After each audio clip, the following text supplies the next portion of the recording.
I wanted to comment on today's first reading from the first letter of John. Now recall, just recently we had the feast of St. John, the evangelist. And if you remember, he has a deeper insight into the understanding of our faith. His gospel, the fourth gospel, the Gospel of John, is much more deep, much more profound.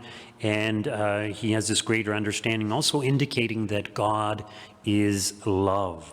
Now, in today's first reading, notice he's writing to little children, to fathers, and to young people, and he repeats it. So I write to you, children, I write to you, fathers, I write to you, young people, because you're strong. And he's giving all these reasons as to why he is writing to them. But so basically he's addressing everyone. And he's trying to draw their attention to something important. And it's kind of like with Christ. Once Christ establishes his kingdom, there's a shift that takes place. A shift in regards to how we should view the world and the things of the world. Now recall that prior to the coming of Christ, the general consensus was that if you prospered in this world, that was a sign of God's blessings.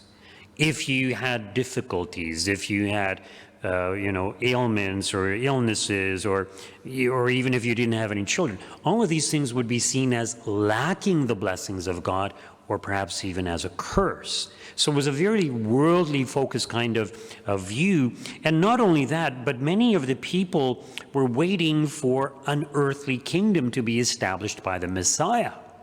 But of course, Christ doesn't establish an earthly kingdom. He establishes a spiritual kingdom, a kingdom of love. And not only that, but he even though God had a close relationship with the Israelites, with the Jewish people during Old Testament times, Jesus reveals what God is like to us.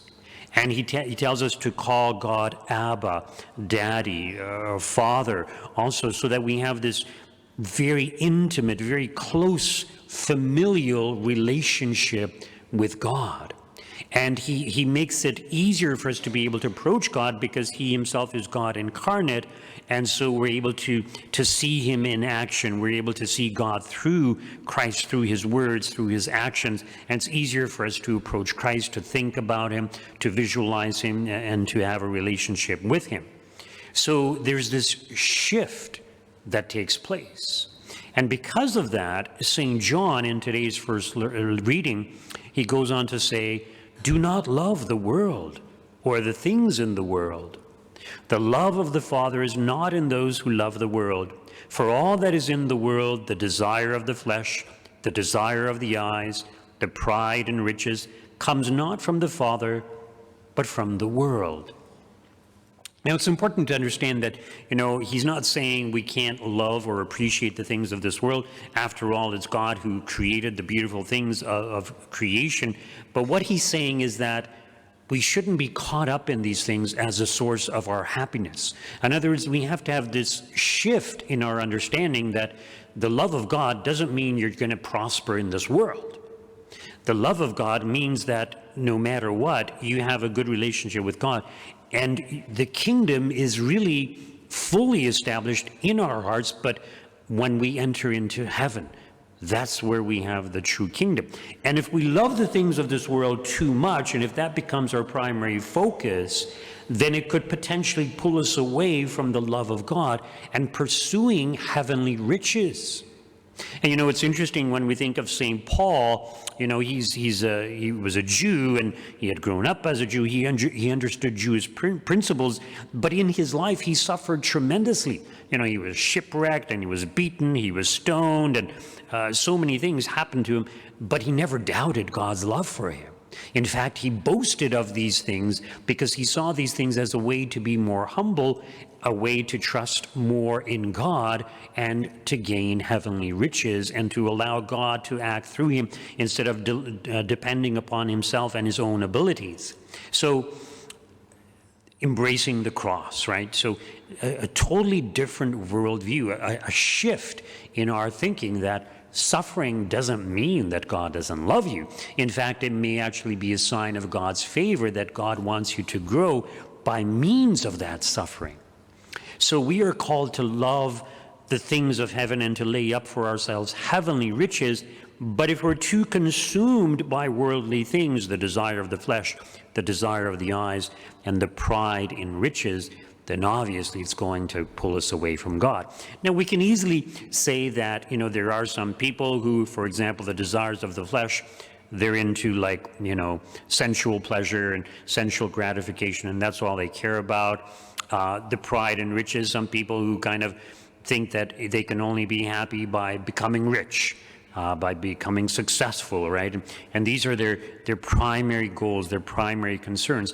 Now, the desire of the eyes, it's interesting when we think of this, and it's the desire of the eyes that can often lead us astray. But there's so many beautiful things in this world. There's so many beautiful images on the internet, right? But these things can easily lead us astray from pursuing the things of God. And the question we ought to ask ourselves is, okay, we may not be addicted to, sensual pleasure or any of these things, or even wealth, but what are our desires? What are my desires? What are, if we were to categorize or to have a hierarchy of desires, what is our greatest desire? We might say, sure, it's to get to heaven, but what about those other desires? What is it that we desire? What is it that we think of? What is it that sometimes people daydream about, or things that they might be tempted about? Think, for example, people who buy a lottery ticket. Well, obviously they have a desire to want to win the lottery, because they believe that, if I have a lot of money, it will help me to be happier, it will help me to be better off. So what are our desires? And sometimes we're not even aware that we have these desires. We have a desire to be loved, to be accepted, and some of these are legitimate, some of them are good, but perhaps we give too much emphasis or importance for a lot of these desires, and that's where the danger comes in. So St. John is saying, no. Be detached from worldly things. All these worldly things are passing. The only thing that will remain is your love of God, the extent to which you love God. And the things of this world can be an obstacle to your love of God, especially if you have a strong desire for them. So learn to be detached. Now, in today's gospel reading, we have the account of the presentation, basically, Joseph and Mary bring the child Jesus to the temple. We don't have it in its whole context, but if you recall, Simeon was there, he recognizes the child, but so does Anna, the prophet, or the prophetess. She also recognizes the Christ child. So the focus in today's gospel reading is on Anna. And notice what it says, that she was of a great age, having lived with her husband 7 years after her marriage, then as a widow to the age of 84.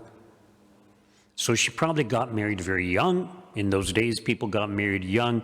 Let's just say, 15 years old. She lived with her husband for 7 years, but now she's 84 years old.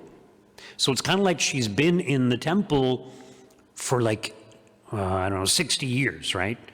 60 years. What was she doing? She never left the temple, but worshiped there with fasting and prayer night and day. Now, when her husband died, she was still fairly young. She could have remarried. She could have lived with relatives, possibly. But no, she's in the temple. She's fasting night and day. Why? She's seeking and pursuing the things of God. She's saying no to worldly pleasures, worldly consolations. She doesn't want to live a worldly life. Now, this is before Christ even establishes his kingdom, right? Because at this point, Christ is just a child, 40 days old. when his parents bring him to the temple. Now, there were others, not just Anna, Simeon, as we know, but, the great prophets of old and many others who had this great desire to be united to God. Now, some people might think, well, yeah, I pray my rosary every day and I say my other prayers, but, fasting and praying day after day for 60 years, like who in their right mind would do that? Well, many religious do today, even young people, they're drawn to this way of life. Why?